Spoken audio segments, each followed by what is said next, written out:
হয় মই বৰ্তমান উপস্থিত আছোঁ কলিয়াবৰৰ এটা পানী যোগান আঁচনিত চিকনি বৰহোলা পানী যোগান মেচিন বিকল হৈ থকাৰ ফলত ফিল্টাৰটো বিকল হৈ থকাৰ ফলতে বৰ্তমান পানী যোগান আঁচনিটোৰ পৰা ফিল্টাৰ নোহোৱাকৈ পানী লাভ কৰিছে জনসাধাৰণে। এই ক্ষেত্ৰত তেওঁলোকে বিশুদ্ধ খোৱা পানীৰ নামত মাত্ৰ বৰবিহ খোৱাহে পৰিলক্ষিত হৈছে। মোৰ লগত স্থানীয় যুৱক উপস্থিত আছে, তেওঁলোকৰ পৰা পোনে জানিব খুজিম। পানী যোগাৰ আঁচনিৰ ব্যৱস্থা আছে, তাতে পানীখিনি জমা হোৱাৰ উপৰিও তাত মহে কণী পাৰিছে, ভেকুলীও পোৱালি মৰি আছে, বহুখিনি মানে বস্তু মৰি আছে, যিবোৰ ফিল্টাৰ নোহোৱাৰ কাৰণে আজি সেইখিনি ছাপ্লাইত গুচি যায়। ছাপ্লাই গুচি যোৱাৰ পাছত সেইখিনি জনসাধাৰণে গ্ৰহণ কৰিছে, আকৌ সেৱন কৰিছে, যাৰ ফলত হ'ব পাৰে বহুতো পানীৰ পৰা বেমাৰ হয়, যেনে জণ্ডিছ, মেলেৰিয়া এইবিলাক হয়, যাৰ ফলত আজি মানুহে পানীৰ নামত বিষে সেৱন কৰা হৈ আছে। আৰু সেয়েহে জনস্বাস্থ্য কাৰিকৰী বিভাগে এতিয়া উপযুক্ত পদক্ষেপ ল'ব লাগে আৰু প্ৰয়োজনীয় সা সঁজুলিবিলাক এই পানী যোগান আঁচনিত যোগান ধৰাৰ ব্যৱস্থা কৰিব লাগে যিমান সোনকালে পাৰে।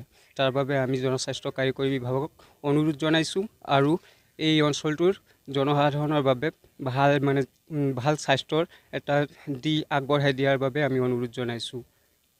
83 চনতে স্থাপন হৈছিল এই পানী যোগান আঁচনিটো, কিন্তু বৰ্তমানে মেৰামতিৰ অভাৱতে সম্পূৰ্ণ বিকল হৈ যোৱাৰ পৰিলক্ষিত হৈছে। মোৰ লগত উপস্থিত আছে আঁচনিটোৰ চতুৰ্থ বৰ্গৰ কৰ্মচাৰী, তেখেতৰ পৰা পোনপটীয়াকৈ জানিব বিচাৰিম কেনেধৰণে চলি আছে পানী যোগান আঁচনি। বৰ্তমান পানী যোগান আঁচনিটো অচল অৱস্থা বুলিয়েই ক'ব পাৰি।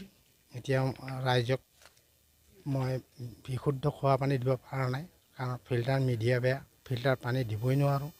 গতিকে সেইটো কাৰণতেই বিকল হৈ আছে। এতিয়া খালি মই আইৰণ পানী সভা দিবলগীয়া হৈছে। ওচৰৰ মানুহৰ কাৰণে অভিযোগৰ কাৰণে আইৰণ পানীকেই দিবলগীয়া মই বাধ্যত পৰিছোঁ।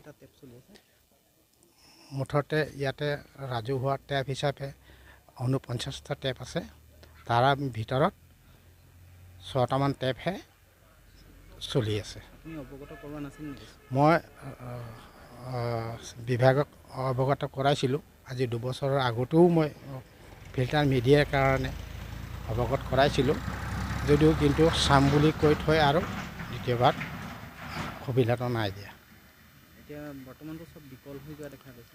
হয়, বৰ্তমান চব বিকলেই হৈ আছে আৰু চুইচ গেট যিবিলাক আছে গোটেই বিকলে আছে। 82 চনৰ পৰা যিটো বস্তু লাগি আছিলে ব্যৱহাৰ কৰোঁতে যে বস্তু বেয়া হৈ গ'ল, এতিয়া নতুনকৈ বহুৱাব সুবিধা দিব লাগে। আপোনাৰ আৱাসগৃহটোৰো অৱস্থা বেয়া হৈ আছে,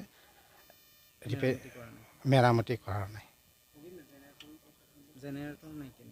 জেনেৰেটৰ নাই। অসুবিধা মানে আৰু এটা কথা কি, পানী দিব নোৱাৰোঁ। কাৰেণ্ট থাকিলে পানী পায়, কাৰেণ্ট নাথাকিলে পানী নাপায়। বিভাগীয়তো যায়েই আৰু চবে বিলে আহে, সেইটো গম পায়। অঁতৰা ব্যৱস্থা কৰাৰ সুবিধাটো বন্ধ কৰি হৈ গৈছে, কাৰণ চুইচ গেটেই বেয়া হৈ আছে।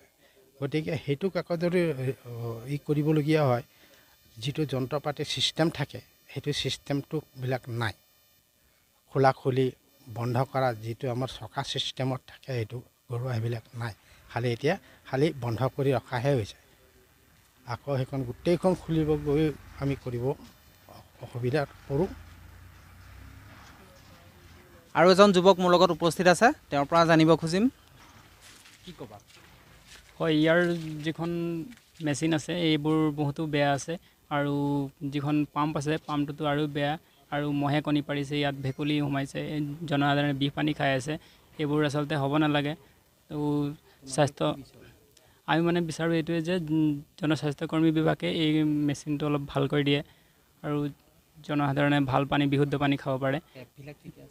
টেপবোৰতো প্ৰায় মানে 50খন টেপ আছে নেকি, 50খনৰ বাৰে 6খনমানহে ভাল আছে, আৰু বাকীখিনিতো মানে বেয়াই আৰু পানী নোলায়, আৰু আইৰণ পানীহে। এতিয়া ক'ব গ'লেতো মানুহ বিহে খাই আছে ইয়াত, কিন্তু শুদ্ধ পানী খাব পৰা